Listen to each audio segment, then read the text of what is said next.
Hello everyone and welcome to a game between Ice Orc and Fortitude. This game taking place here on Echo Isles. Over here on the top left hand side of the map we have, Ice Orc spawning as the red orc. Meanwhile, over here on the top right we have Fortitude spawning as the blue human. If you're looking at the chat and wondering why we're talking about ants, beetles, and all sorts of things, for some reason, I'm getting attacked by ants right now. I think I've hit about a dozen ants on me so far, and well, no rest for the wearies, so to speak, as we now jump into another game here. Hi, future me watching this on YouTube. The last game gonna be recommended, right? You're sometimes too harsh with these stamps. Yeah, I can recommend that one. That one was very entertaining. It just it just wasn't up to my casting standards. The game itself was great. If I wasn't distracted by getting crawled on and getting bitten by ants, I would have done better. Trivia: if you open up Liquid TV page for a Spinecrawler, you can see a YouTube link about a game cast by Blitzshouter. Really, I did not know that. Yeah, wow. Thinking back to all of the times back in the old days of StarCraft 2, I think I was getting somewhere about 100,000 views a day.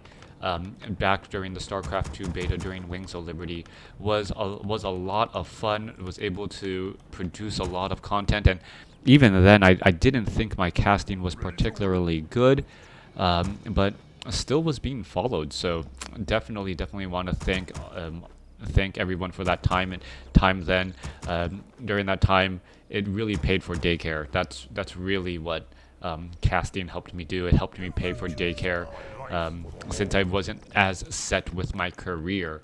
Anyways, going and transitioning over, interesting Ice Orc not using that additional one supply to build an additional peon to get extra lumber early on. I would have thought that is one of those strategies that a lot of Orc players would have naturally adjusted to, getting into that 21/21 supply, get that extra peon, so that while they are upgrading and teching the tier 2, they still have a little bit more lumber coming out of it. Still on the 20 food rhythm, gotta get used to it. Muscle memory: is it true that Blizz made StarCraft free to revive it? I think they did. I think they made StarCraft to do free to play, to try and bring in more players. Still interesting game here, as we're looking at Fortitude not trying to push back or fight back against all of these peons here. StarCraft 1 is free. Are continuing to engage and battle it out here. Peons are going to go ahead and put in position. However, not summoning of those Spirit Wolves. Farsi are going to go ahead and try and engage, go after all these units. Water Elemental Archmage still only sitting at level 1, as the units are looking to back up. Big SC2 Esports still have 2 years left. I think the first 2 campaigns or 1. Alright, coming back around, Spirit Wolves going to try to dive on in. Scout Tower currently being upgraded to Arcane Tower, as the Spirit Wolves are trying to, well, find a way and somehow able to slip through a sea of peons right there, as Fortitude having a large number of peons. It feels like 14 peons just working together. Coming back down to the south here, Farsi or Grunt. Farsi or Grunt still wandering around here. We're looking at Spirit Wolves just trying to transition back out. Alright, so far, this has just turned into a game of harassment, trying to control your opponent and making sure that, well, the Archmage of Fortitude doesn't easily get to level 2. Level 2 on the Archmage significantly more important than level 2 on the Farseer, as the Archmage should be trying to pick up that Tome of Strength right there. Not quite sure why it isn't, and we may see the death of a Footman right there. Footman down to 38, down to 9 hit points. There it goes. Farseer does sit at level 1 right now, and is going to perhaps be trying to push back the other way. Archmage is still sitting at level 1, very close to level 2 indeed, as this Tome of Strength is just being completely ignored by everyone. 25 hit points apparently doesn't matter all that much, as the Farsi are going after some of these creeps. And oh, a beautiful last hit by Fortitude to get that extra bit of gold and be able to get to level 2, enabling Brilliance Aura. With that said, I believe that Ice Orc knows that he shouldn't be sticking around in this fight. very much longer. There's no reason for him to try and put pressure and harassment on the Archmage, and that Archmage will have a much more difficult time getting to level 3, and the Farseer himself needs to get to level 2. I wonder what the new AAA RTS will be like. Yeah, I do wonder what that is going to be like as well. I know Artosis did an interview with them, with one team that have announced that they're trying to make a new real-time strategy game. Also, I wouldn't be surprised if Dreamhaven, led by Mike Morheim, Chris Siggety, and Dustin Browder, I would not be surprised if that team also made a real-time strategy game as well. Yeah, I watched 20 minutes of the 3-hour vid. Yeah, so just trying to see where the game is going to be, where real-time strategy games will go in the future. Real-time strategy games are, well, real-time strategy games, there's upsides and downsides to real-time strategy games in this current market. A lot of League of Legends and a lot of team play is incredibly important and really fun to watch.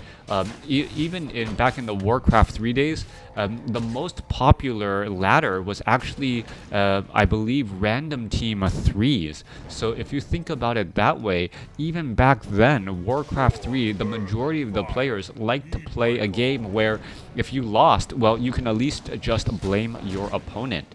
That seems to be one of the things, or one of the reasons why real-time strategy games or real-time strategy games have fallen a little bit out of favor, as the competitive play side has always been more on the 1v1s.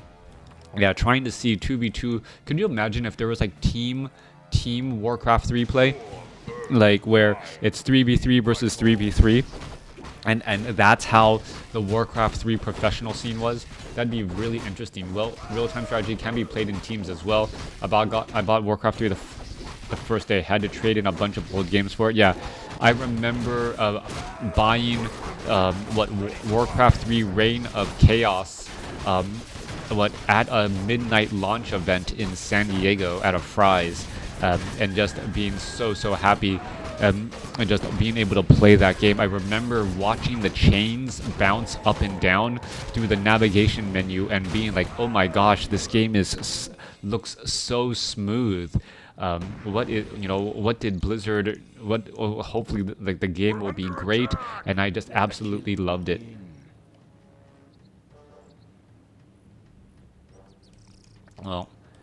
Well, yeah, League of Legends, there is quite a bit of trolling and everyone just blaming their team.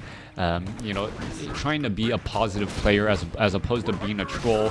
Very, very tough. As everyone will have good and bad days as well. All right, Mountain King will go ahead and try and engage here, and we're still looking at, well, almost level 2 Mountain King and almost level 3 Archmage. Meanwhile, the Tauren Chieftain has been doing a lot of creeping by himself. And now that Farseer is sitting at level 1, while the level 3 Tauren Chieftain has level 2 Stomp. We are going to be looking at a possible expansion attempt. One Footman going to race on in and, well, get purged, most likely. And once it gets purged, oh, nope, Ensnare going to be enough, taking down Fortitude's Footman. All right, Rifleman with 1-0 upgrades. Archmage wants to get to level 3, drops a level 2 Water Elemental to just try and take a little bit of that damage. Archmage gets up to level 3, now backing away, wanting to give the Mountain King a better opportunity to get to level 3 himself. We are looking at Triple Priest as part of this army, as well as the Mountain King going to pick up a last couple of items. Echo Isles, the majority of the creep camps have now been cleared out. Riflemen going to try and fight their way through. Mountain King sitting at level 2. We're looking at a Tauren Chieftain maybe try and throw down a Stomp here. No, there is a lightning shield on that Tauren Chieftain. Tauren Chieftain going to be able to finish off a lot of units, gets the Stomp in, but the lightning shield was dispelled, only to be reapplied. All right, massive damage coming back across. Potion of Lesser Invulnerability as well. There is a Thunderclap coming in on the fight, as the Mountain King still sitting at level 2. All right, a giant Stomp coming in. Shamans don't have that much mana to cast another lightning shield, as well, as both sides are taking heavy damage. In comes the Tauren Chieftain with another round of lightning shield, eating through and dealing so much damage again and again. All right, Tauren Chieftain going after those priests now, and a beautiful play once more as the Farseer now trying to back away. Low hit point Shaman able to teleport away as we see the final supply count 39 compared to 42. However, a slight advantage for Ice Orc as he is already setting up his expansion. Coming back down, Mountain King is now sitting at level 3, Archmage, backing away, perhaps trying to do a little bit of scouting, seeing if his opponent is in fact establishing that expansion. He himself, Fortitude, has not set up the Ogre or cleared out the Ogre Magi creep camp at his own expansion, which is a little bit of a shock to me. Also, the overall building structure of Fortitude's base looks a little bit strange. Don't remember the last time I saw a player actually connect 5 farms together. That looks like just an invitation to get shockwaved and destroyed. Coming back through, Tauren Chieftain sitting at level 3 obviously will not be getting level 3 shockwave anytime soon. If we do see a level 10 Tauren Chieftain in this match, well, maybe those farms all of those farms will fall, otherwise not highly likely. Ice Orc looks to be in a great spot. 50 over 51 supply will get up to 62 supply after this Great Hall gets taken down, as the Tauren Chieftain, well, does have a Talisman of Evasion and a Ring of Protection, some very powerful items to help him and gain a little bit more survivability. Archmage about to make its way back down. Level 3 versus almost level 4, almost level 3. As a Tauren Chieftain going to perhaps try to get in position here. Alright, Rifleman, Stormbolt onto that Tauren Chieftain. Tauren Chieftain could have a very bad day as the Tauren Chieftain just trying to back away here. No slow onto that Tauren Chieftain. Not quite sure why, as we're at 53 or 57 supply already. Watchtower already in position, getting in quite a little bit of damage here. It was just trying to stand guard. The Rifleman not going to be able to deal that much damage to it, as the Raiders could try and engage. Militia now being brought back over. Fortitude, 1 base play, 48 supply compared to 57, 45 army compared to 37 here, as the Thunderclap and the Stomp all being pushed together. Tauren Chieftain with the Lightning Shield now going after all of those peons. There is a giant Stomp right there. Damage is starting to add back up. Chain Lightning ripping through many of those units, as the Farseer is still sitting at level 2, wants to get to level 3, should be getting up that Scroll of Healing or using that. Yes, does heal it, and now there is another Stomp right there. Farseer gets in another chain, Tauren Chieftain gets in another Lightning Shield, only to see it pretty much dispelled instantaneously. 56 supply compared to 43. Things are looking good for Ice Orc, trying to hold off Fortitude's attack here, and Fortitude still has not cleared out his expansion. So things are not looking good for him. It will be quite some time before he's able to set up an expansion of his own. It looks like Fortitude wants to put pressure. He wants to shut down this expansion to try and finish the game early on. But little does he know that he is actually behind in terms of army size. 37 compared to 44. Fortitude continuing to try and push. There goes a Grunt right there. The range on that Watchtower actually rather high, as an Arcane Vault being established here. Rifleman trying to pick apart this one Watchtower here, down to 190 hit points, as the Grunts now looking to join in on the fight. In comes Scroll of Speed. Are we going to see a Stomp? Yes, we do. Major damage across the board. There's that Lightning Shield. Damage hitting across all of those units. There it goes on the Thunderclap as well, as the Tauren Chieftain trying to catch up to all of those units. And, well, there goes the Dispel. Alright, Potion of Mana. There goes another Stomp again. Thunderclap taking down a Grunt, as more damage getting added in. Lightning Shield getting added in back more. Lightning Shield dealing so much damage.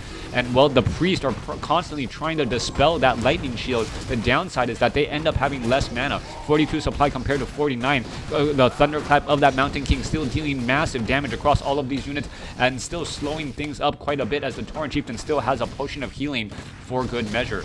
Alright, Farseer low on mana, not able to deal that much damage. Mountain King trying to back away, as the Spirit Wolves are finding those Riflemen in the back. 36 supply compared to 49. Ice Orc now with the double economy, mining more gold than his opponent. Couple of low hit point Grunts trying to get back away. Level 4 now on that Archmage. Level 2 Brilliance Auras could be coming in. Or sorry, no, level 2 Brilliance Aura was already there. But Ice Orc ends up winning that matchup by holding on to that expansion. Fortitude perhaps not realizing how large Ice Orc's army was, and really just needing to make that play there. if he tried to set up his own expansion, well, we would have seen Ice Orc being able to harass himself, getting in a good amount of damage, and perhaps delaying that expansion even longer. Fortitude knew that it was a do or die situation, and well, in a do or die situation, dying is an option. Fortitude losing to Ice Orc here on Echo Isle. Thanks for watching. Thanks for listening. Hope you guys enjoyed it. Another ant.